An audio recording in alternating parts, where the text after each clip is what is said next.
Bonjour à toutes et à tous. Ça y est, c'est bientôt l'été et donc je vous propose de découvrir les lectures que je prévois de faire dans les prochains mois. Le grand thème de la plupart de mes lectures cette année, ça sera l'Inde.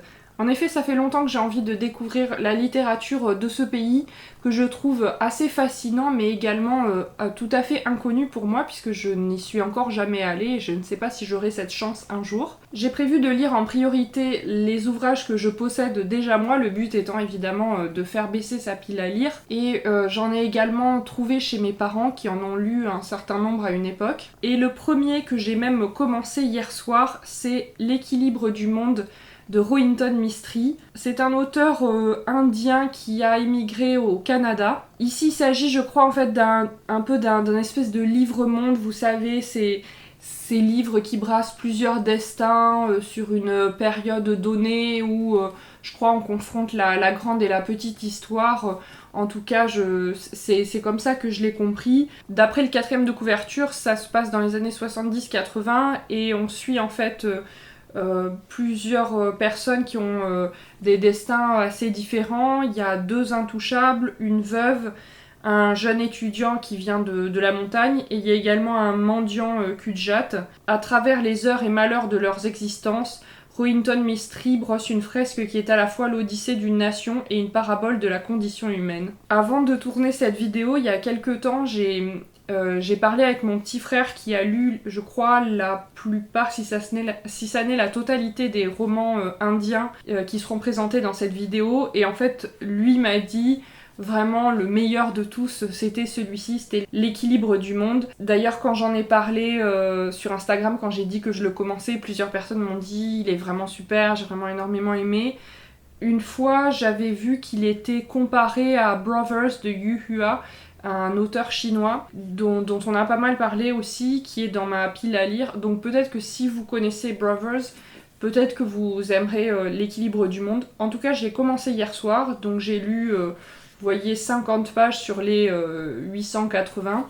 Et ça commence très très bien, ça se lit très bien, c'est vraiment très agréable. Après, ça montre des facettes de l'Inde qui sont pas très agréables. Là, on suit le destin de celle qui, a priori, sera veuve, mais pour l'instant, elle est même pas encore mariée.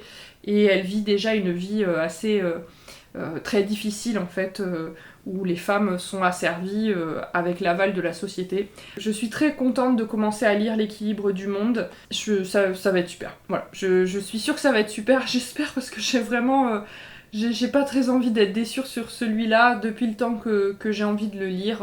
Ça fait plusieurs années qu'il traîne dans ma palle. Je pense que je l'ai depuis 2018 puisque c'est à ce moment-là qu'on s'est mis à beaucoup s'intéresser à la littérature indienne dans ma famille. Et donc je suis très contente d'avoir commencé à le lire vu tous les retours positifs que j'en ai. Ensuite, un roman d'une autrice indienne dont j'avais parlé dans... Je sais plus si c'est le dernier ou l'avant-dernier, plutôt l'avant-dernier, je pense, book haul que j'ai fait. C'est Compartiment pour dames d'Annie Tanner. Là, c'est beaucoup plus court que L'équilibre du monde, puisque ça fait un peu plus de 400 pages. Je pense que ça va être bien, ça parle de la condition des femmes en Inde, ça sera sans doute très enrichissant. Je crois qu'il a eu pas mal de succès, en tout cas je l'ai pas mal vu tourner. Et puis en fait je l'ai trouvé dans une boîte à livres. Donc quand je l'ai vu, j'ai dit allez go, je le prends et ça sera sûrement très sympa. Et puis c'est bien aussi de lire des femmes parce que vous verrez que je crois que j'ai une majorité d'hommes dans ma sélection indienne et donc voilà, donc je pense que ça va être bien. Compartiment pour dames puisqu'elles sont le principe c'est qu'elles sont dans un train. Avant il y avait des trains où il y avait des compartiments réservés aux femmes et donc c'est le moment de créer de la sororité, etc. Donc voilà, j'ai pas de grandes attentes pour celui-ci, mais je pense que ça va être vraiment sympa. Et le troisième que je possède, j'en ai parlé dans mon précédent book haul, c'est Devdas de Sarat Chandra Chattopadhyay, ici qui est orthographié Chatterjee. Voilà, donc là c'est... si vous n'avez pas vu mon book haul, j'en parlais. Vous voyez, c'est une image en fait du film. Il a été adapté en Bollywood et il est assez connu en France parmi les Bollywood. C'est le seul que moi j'ai vu d'ailleurs. Et je cherchais une histoire d'amour, et là c'est un ouvrage qui date du début du XXe siècle et qui est considéré comme une des grandes histoires d'amour de l'Inde contemporaine, donc il me tarde beaucoup de le lire. Contrairement à ce qu'on pourrait penser, en fait, il est assez court, je crois qu'il fait à peu près 200 pages, mais le grammage des pages est un peu épais. Histoire d'amour tragique. Je pense que ça va être beau, ça va être tragique, ça va être haut en couleur, donc je pense que ça va être vraiment très très bien. Donc il me tarde beaucoup de le lire. En fait, ces trois-là que je viens de vous présenter, c'est ceux que je prévois de lire en priorité. C'est ceux que j'ai en fait dans ma palle personnelle. Ensuite, les autres qui parlent de l'Inde, qu'on m'a prêté. D'abord, il y a Les Enfants de minuit de Salman Rushdie. Je n'ai encore jamais lu cet auteur.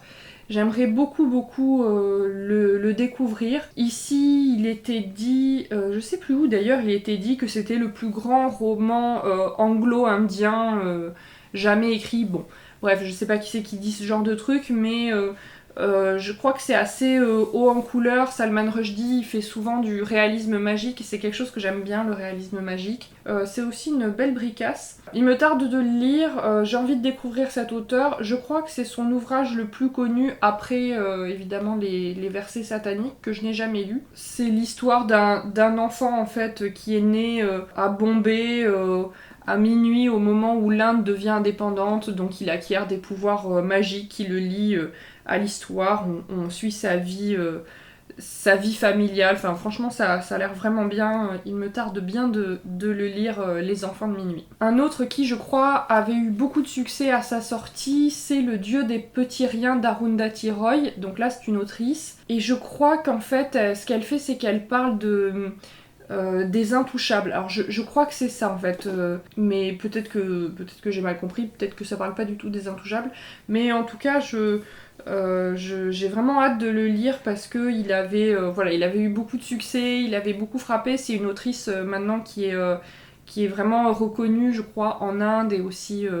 en France et sans doute ailleurs, mais très contente de découvrir celui-ci. C'est l'histoire de deux jumeaux de 8 ans qui vivent avec leur grand-mère, avec un oncle, la grand-tante, etc., leur mère. Donc je ne sais pas trop ce que ça va donner, mais il me tarde bien. En plus, j'aime bien la couverture, je la trouve assez jolie. Je sais pas si vous la voyez, voilà, cette image, je la trouve assez belle. Donc à nouveau une autrice ici, c'est bien. Ensuite ici, un auteur avec Le Tigre Blanc d'Aravind Adiga, j'espère que je dis bien son nom. C'est l'histoire en fait d'un jeune homme qui a un peu une espèce de Rastignac indien, puisqu'il est dit...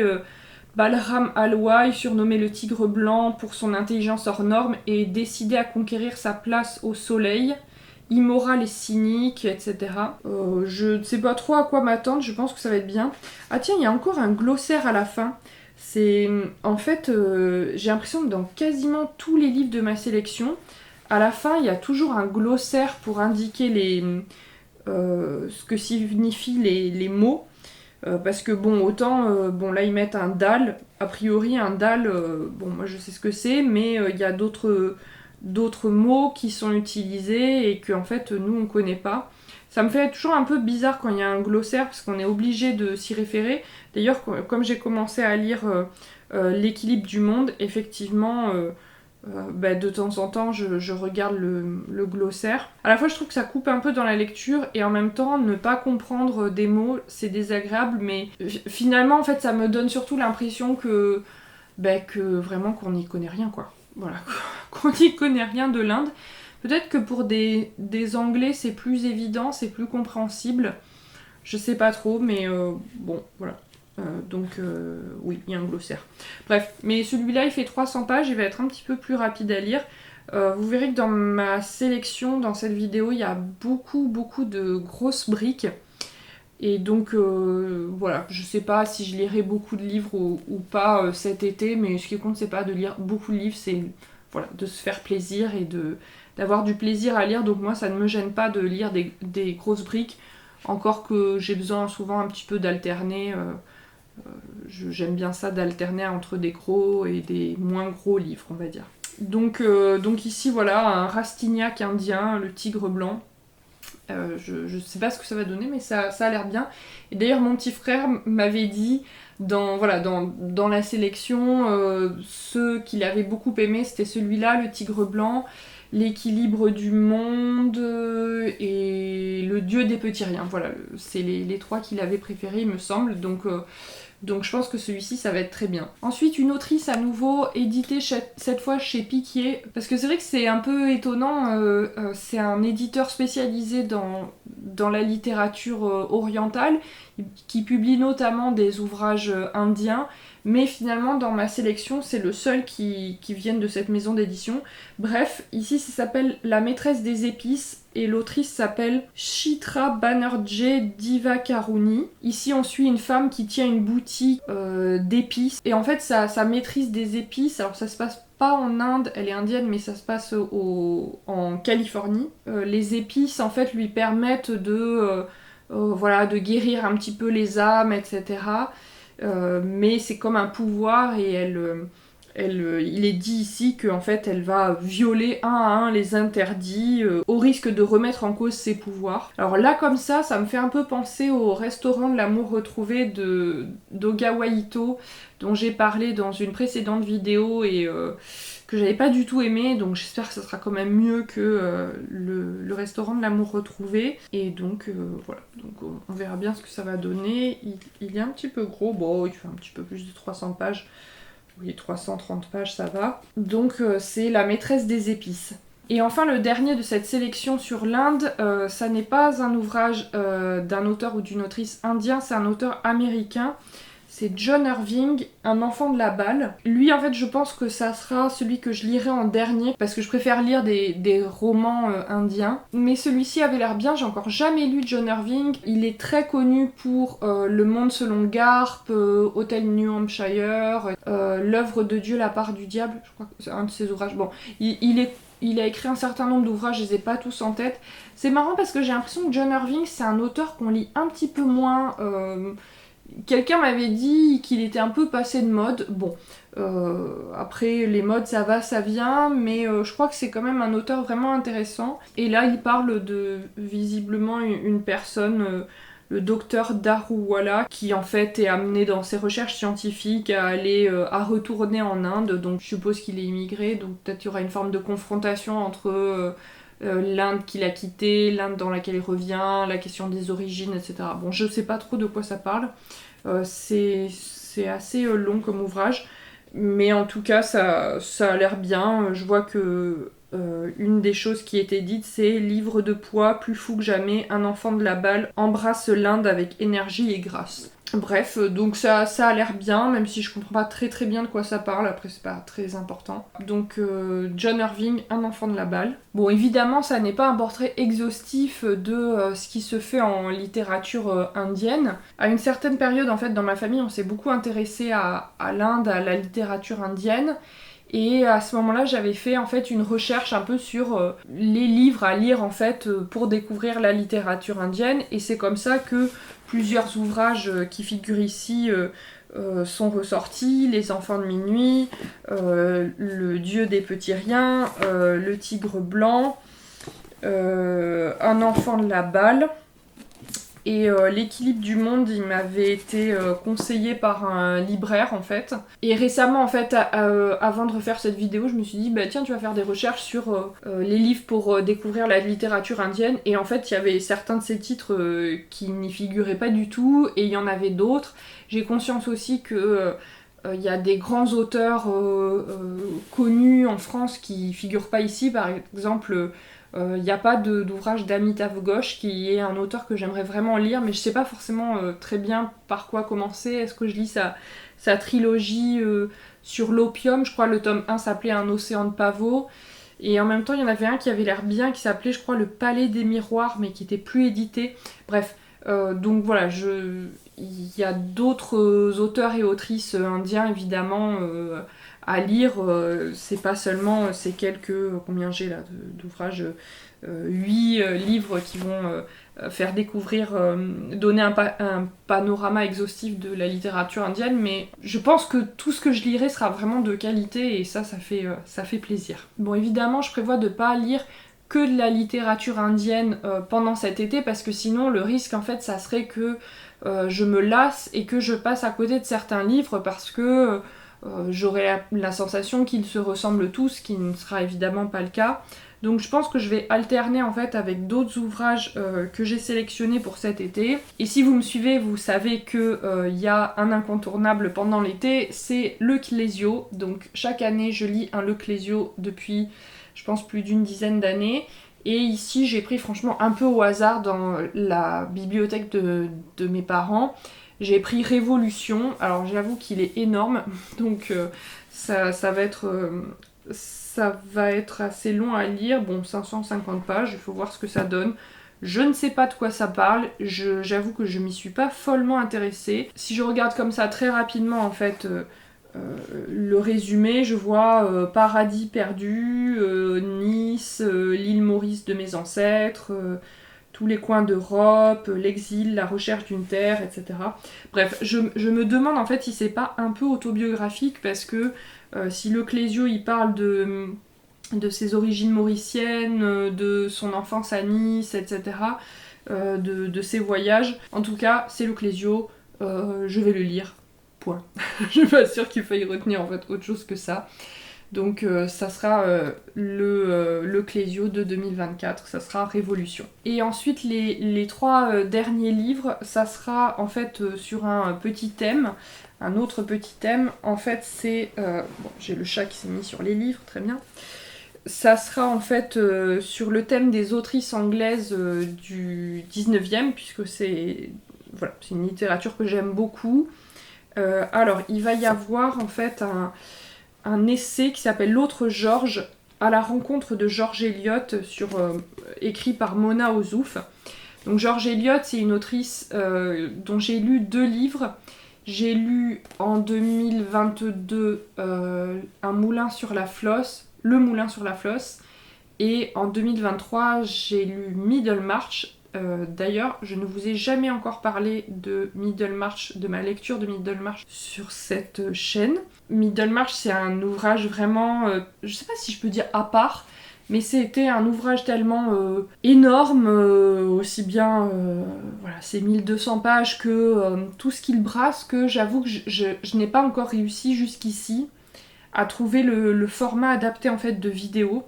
Donc j'aimerais bien faire une vidéo où je parle de George Eliot, peut-être un espèce de focus, un peu comme j'ai pu faire pour Nathaniel Hawthorne cette année, je ne sais pas, mais pour préparer ça, j'ai emprunté à ma grand-mère l'autre George, que je lui avais en fait offert il y a plusieurs années.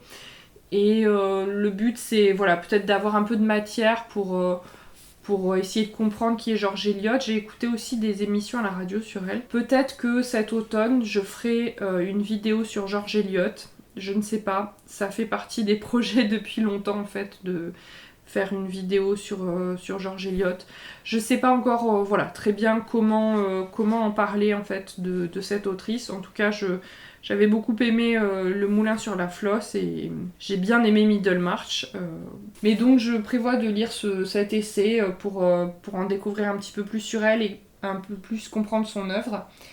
Et voilà, donc peut-être que ça donnera lieu à une vidéo ou pas, je ne sais pas. Pour l'instant, j'ai pas encore une vision très claire de ce que je vais faire comme vidéo à l'automne. Et ensuite, puisque je parlais d'autrices anglaises du 19e siècle, dans mon dernier book haul, j'ai parlé de 2 ouvrages qu'on m'a offert la correspondance, et lui je l'ai acheté, sur les sœurs Brontë. Donc ici c'est les lettres choisies, donc c'est une sélection de leur correspondance, et là c'est une biographie sur les sœurs Brontë, et donc très envie de les lire tous les deux. Je pense pas les lire forcément l'un après l'autre, mais je prévois a priori de lire d'abord ça, et ensuite et un petit peu après la correspondance, pour arriver à les mettre tous les deux en perspective. Parce que pareil, j'aimerais bien faire en fait une vidéo sur les sœurs Brontë, peut-être.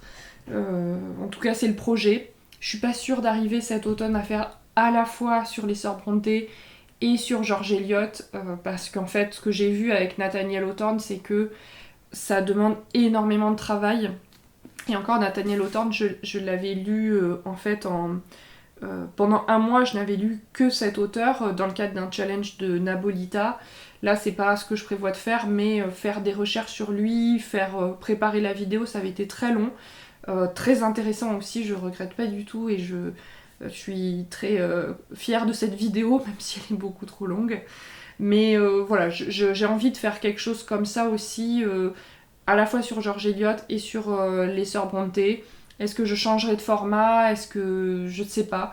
Mais donc voilà, j'ai prévu de lire des choses sur ces autrices. Et donc ça sera un peu un autre sous-thème de l'été. On verra ce qu'il en résulte. Voilà, j'espère que cette vidéo vous a plu. N'hésitez pas à me partager en commentaire les livres que vous avez prévu vous aussi de lire pendant l'été, si jamais vous faites une sélection au préalable. N'hésitez pas non plus à me dire si vous avez lu les différents livres présentés ici. Vous pouvez liker cette vidéo, vous abonner si ça n'est pas encore fait, activer la petite cloche des notifications pour être mis au courant chaque fois que je publie une vidéo. Je suis active sur Instagram, n'hésitez pas à me suivre. Et d'ici la prochaine vidéo, je vous souhaite une très bonne journée, surtout de très belles lectures.